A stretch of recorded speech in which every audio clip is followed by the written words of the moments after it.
Art thou in the darkness? Mind it not, for if thou dost, it will feed thee more. But stand still and act not, and wait in patience, till light arises out of darkness and leads thee.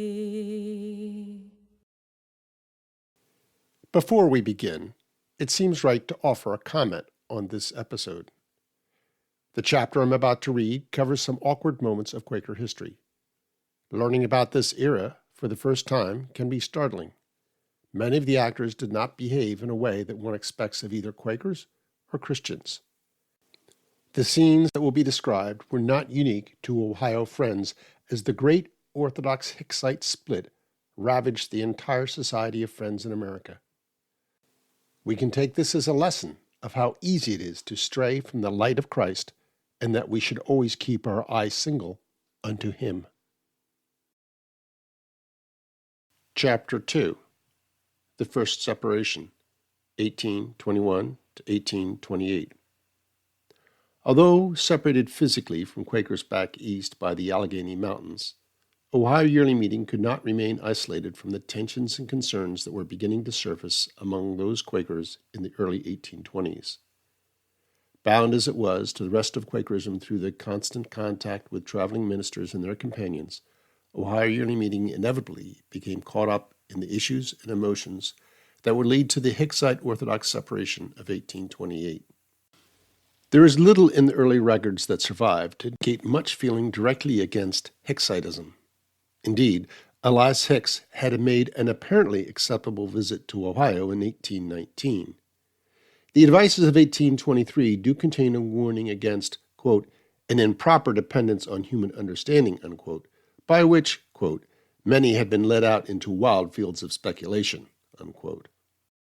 From 1817 to 1823, the Yearly Meeting considered and reconsidered a proposal for a conference of representatives from each American Yearly Meeting in Philadelphia.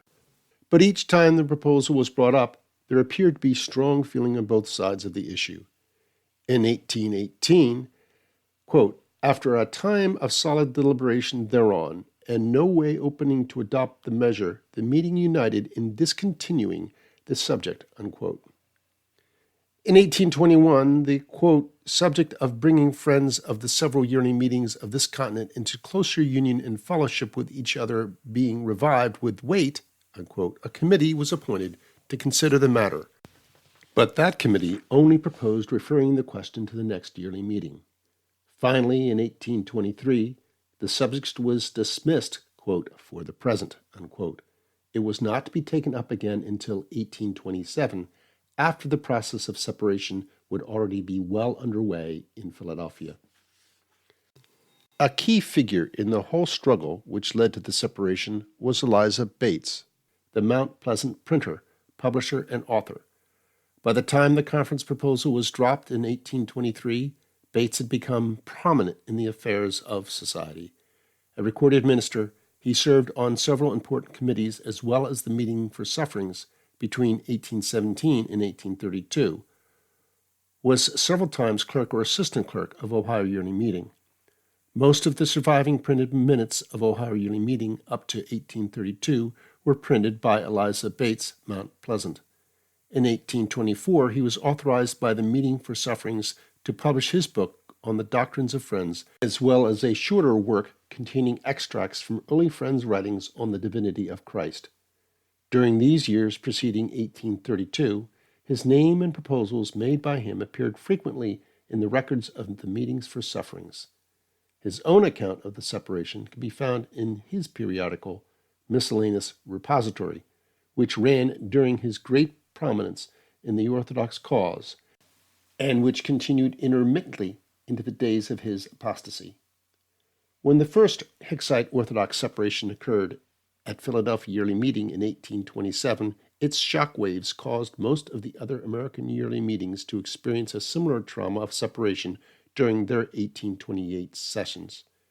Viewed from a distance of more than 150 years, the issues are far more complex than they may have seemed at the time. In general, the Orthodox insisted that the belief in the literal divinity and saving power of Jesus Christ was a necessary part of Quakerism, while Hicksites insisted on allowing a broader range of theological propositions. The Orthodox believed that Elias Hicks and those who gathered around him denied the divinity of Jesus Christ and were unbelievers, while the Hicksites saw the Orthodox as bringing new literalism and evangelism into Quakerism, as well as a new tyranny of the elders over the rest of the Society of Friends. By late 1827, the lines of conflict were no doubt already fairly obvious throughout Ohio Yearly Meeting, although the Orthodox elements were clearly predominant and in control of most levels of Ohio Yearly Meeting. At last, in the face of danger to the whole society, the old proposal for a conference of yearly meetings was revived, and a committee was appointed. Simmering tensions began to boil, strong words were spoken on both sides, and by early January 1828, Salem Monthly Meeting received a report from a subordinate meeting about two friends who criticized epistles of advice on the Hicksite question by the Meetings for Sufferings of Indiana and Ohio.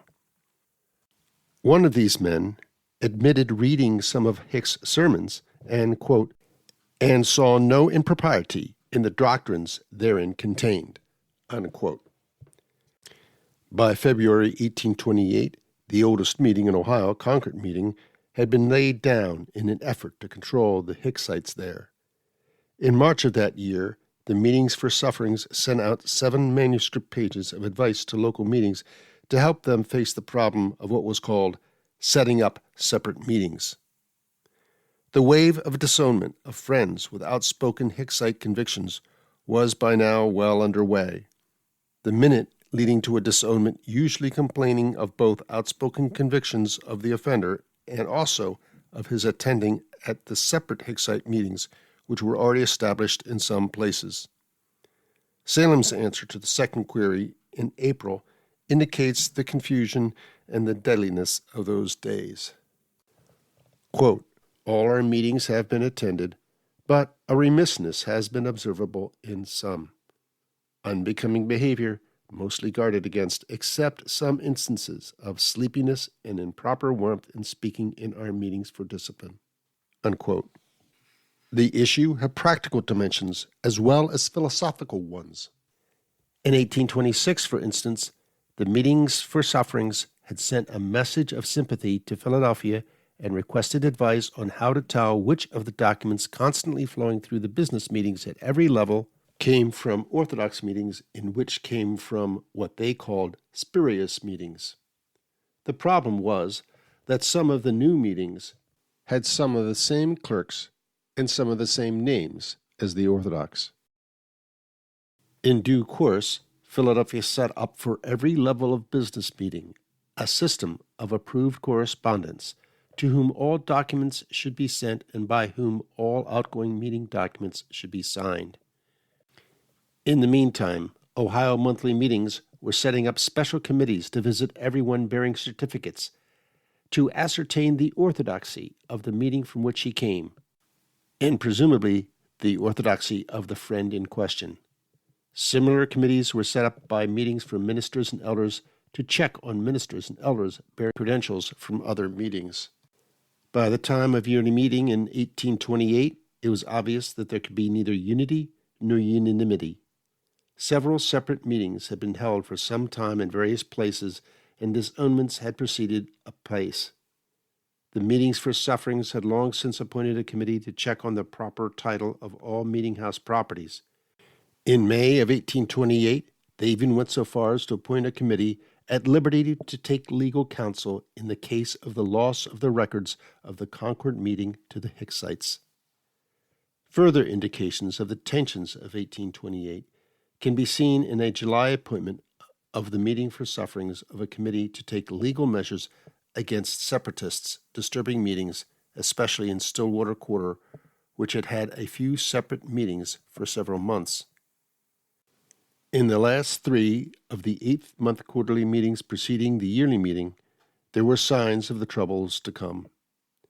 At Salem, a Hicksite quarterly meeting was held a day before the regular one because Elias Hicks had been told he could not attend the regular one. The meeting was declared by the yearly meeting of 1828 to have been Elias Hicks's meeting, and therefore it, quote, could not be admitted to the branch of Ohio yearly meeting, unquote. At Short Creek quarterly meeting, disowned persons were requested to leave following the universal roll in Friends business meetings of that period. Those who left, however, invited others to follow and join in their own meeting, and many did. The official record complains that many of these were persons beyond the limits of the quarter. The same record of pre-yearly meeting confusion states that at Stillwater, quote, in consequence of the imposition which was committed on the meeting 3 months before, some friends were placed at the doors to prevent intrusions of persons who had no right to attend. These friends were forcibly driven from their stations, and not without blows. Numbers who had been disowned or even under dealings, and some who had never been members, rushed with violence into the house, and being joined by others who had not been disowned, bursted open the remaining doors, broke some of the windows, and rudely opened the partition which had been closed by the direction of the representatives, and then, after some time, opened a meeting of their own, without any regard to the order of society, the regular clerk being in his place, and having made some further progress in the business of the meeting, unquote. It was inevitable that the yearly meeting of 1828 would be difficult at best, for it had been preceded by a year of growing strain and dissension. The highly controversial conference of yearly meeting committees had finally been held at Mount Pleasant only a few days before yearly meeting itself was to begin. Most taxing of all was the presence of prominent Orthodox and Hicksite friends from other yearly meetings. Although Elias Hicks had been banned from the meeting of ministers and elders, he was at the head of the men's gallery on Sunday morning, and he delivered a short sermon, a sermon which was violently opposed by Elisha Bates, according to one Hicksite observer. Following the meeting, Elisha Bates commanded that the house be cleared of people and closed, but a number of Hicksite friends refused to leave, and, quote, the Dilworths carried victuals to them by wholesale, unquote. Note, the Dilworths were a prominent Hicksite family who lived very near the yearly meeting in a large house designed to have plenty of room for yearly meeting guests. Although the Hicksites kept the house open, Elijah Hicks himself went to Short Creek meeting for the afternoon meeting. Meanwhile, things were lively at Mount Pleasant as well. There, according to Susan Pierce, a Hicksite friend from New Lisbon attending Ohio yearly meeting, during the afternoon meeting, in the midst of a sermon by a visiting Hicksite, Elisha Bates rose, apparently in great wrath, and says, Amos Beasley, sit down. Thee and thy companion have occupied the greater part of this meeting. At which time about a dozen voices spoke up, Elisha Bates, sit down. At which time the old fellow had to take a seat, to his great mortification.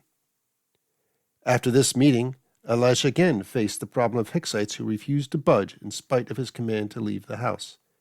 They finally left when he promised to open the house at 10 the next morning. However, when Monday morning came, he was understandably ill, and old Jonathan Taylor, a prominent business minister, took his place at the table for the business meeting at the men's side of the large yearly meeting house. Orthodox Quaker men had been posted as guards at all doors to keep the meeting quote-unquote select, in Orthodox terms. Some of the Hicksite men, however, pushed their wives past the guards and in out of the rain into the women's side. There, the Hicksite women gathered in one quarter and carried out their own business, furnished with a table supplied by one of the young men standing inside the doors to keep out the rain. As the Hicksite wives were being ushered in, the women's meeting could occasionally hear such Quakerly words as, "Keep thy hands off my wife. Don't touch her, or I'll split thee down." The Orthodox account explains the presence of young men in women's meetings this way, quote, A number of persons who were not members rushed in a riotous manner in the meeting, tore open a door which had been kept shut. 3 young men rushed into the women's room and broke open one of the doors." Unquote. Meanwhile, according to Orthodox accounts, phalanxes of young Hicksites with prominent friends enclosed in their center rushed the doors again and again until the men's side was nearly full. All of this activity had been taking place during the period of worship preceding business. Finally, Jonathan Taylor indicated that he was about to open the meeting. He had not spoken, however, before a Hicksite friend proposed a new clerk because he believed that the present one had disqualified himself by his actions. This was followed by a wave of voices, altogether unusual in our religious meetings. In the midst of a continuing confusion of voices, Jonathan Taylor opened the meeting, called the names of the representatives, and prepared to read the representatives' report. At this point, the great meeting house was filled with calls and confusion as the Hicksite friends urged their nomination on the meeting. A number of Hicksites moved phalanx fashion towards the clerk's table as if to take it by storm for their nominee. Friends on the facing benches and those sitting on the steps leading to the clerk's table rose in response and stood solidly blocking the way.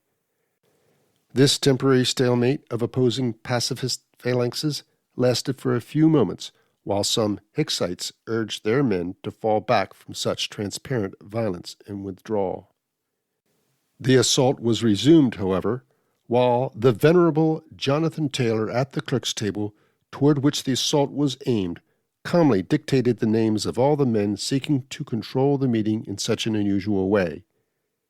Taylor's serenity at the center of the storm must have been remarkable, for his memorial states, quote, "In the midst of the confusion which was produced, and under the personal injury he received, in attempts of the separatists to take possession of the clerk's table, he maintained his calmness, self-possession, and meekness of temper, which formed conspicuous traits of his character." Unquote. Finally, several young men sprung up on the heads of friends and with great violence made their way to the table, while others simply pushed their way through. In the balcony, some unknown person cracked a board, which mildly alarmed those downstairs and increased the tension in the air. Their alarm grew when, in the words of a Hicksite girl, quote, "Some man by the name of Tom White, not a member, thinking it was quite enough sport, broke a small board across his knee. With this man, a young man from Washington, Pennsylvania, by the name of Milliken, liking sport very well, jumped onto the stove and looking very earnestly at the sounding board, holding up one hand and foot, trembling all over, apparently with fear, hollows, 'Oh Lord, the galleries are coming down!' But there was such a crowd and bustle that no one could see who it was. With this the Orthodox scampered, some one way and some another, some running into the woman's end and others out of doors, and such a scene of confusion I suppose I never seen or heard of." Unquote. One of the fleeing friends was Thomas Shillitoe, the strongly anti-Hicksite English friend who in his journal reported that the temporary stampede set up a, quote, "thunderous noise," unquote, as if the building were coming down. By now, Jonathan Taylor was being forced against the wall. The table was shoved against him in the press, then torn into 20 pieces, according to an unofficial Hicksite account. The Orthodox account states that the Hicksite clerk took down his minutes on a piece of the table. Somehow, in the confusion, the names of the representatives were called out and heard, one by one. Each agreed to adjourn the meeting until 10 the next morning. At last, the Orthodox retired, leaving the Hicksites in the house. At least one Hicksite had been bitten in the shoulder by a venerable friend during the fray, and Jonathan Taylor had somehow in the shuffle got knocked out the door and hurt his face a little. In the fall, his spectacles fell off. He picked them up, clasped them on, and then, looking around, said, "What sort of religion is this?" The next day found the Hicksites in session by 9 a.m. They had kept possession of the house by by having 20 young men stay in it all night. When the Orthodox arrived at 10 to find the house occupied, Elijah Bates stood in the men's door demanding the house 3 times, so loudly, according to Susan Pierce, that he could be heard perhaps as much as half a mile away. For about an hour, the Orthodox meetings were met in the yard. Most of the time was taken up with exhortations from the British. They adjourned to meet at Short Creek the next day, and they met there each day into the next week, ending on September 16. The final session must have been a long one. It took 46 manuscript pages of the minute book to record it. The Great Minute Book, which recorded the Orthodox version of the stress-filled yearly meeting sessions of 1828, still exists. And the researcher who examines it can note that the minutes of this year are written in a less graceful handwriting and in a different shade of ink, as if even the ordinary task of transcribing the minutes into the official minute book was affected by the stress of the separation. The modern reader of these old hand-copied minutes may well pause at the irony of their answer to the second query, which asks in part, "Do friends maintain love towards each other as become our Christian profession?" The 1820 answer was, quote, "Friends generally maintain love towards each other as becomes our Christian profession," unquote. This concludes our reading of Chapter 2. Next time, we'll start reading Chapter 3, Refining the Form, 1828 to 1845. The podcast they just heard is a production of Ohio Yearly Meeting. It was read by Chip Thomas and the audio edited by the same. The words in our musical introduction were by James Naylor from his book, Glory to God Almighty. The music was composed and sung by Paulette Meyer. Art thou in the darkness? Mind it not, for if thou dost, it will feed thee more. But stand still and act not, and wait in patience, till light arises out of darkness and leads thee